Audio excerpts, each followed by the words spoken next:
Vyjadrenie súhlasu v taliančine, časť prvá. Ak máme na výber napríklad z dvoch možností, povedzme jablka a hrušky, a chceme povedať, čo preferujeme. Preferisco le mele, povie jedna osoba. Ak chceme s touto osobou súhlasiť a vyjadriť, že tiež preferujeme jablčka, povieme anch'io, alebo anch'io preferisco le mele. Ak by tá osoba však povedala napríklad a me piacciono le mele a chceme súhlasiť s ňou, musíme povedať anche a me, alebo anche a me piacciono le mele. Už nie je možné povedať anch'io.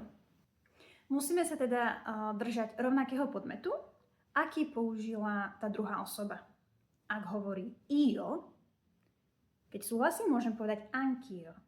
Ak tá druhá osoba hovorí a me piacciono le mele, musím znovu aj ja povedať anche a me. Už nemôžem povedať anche io.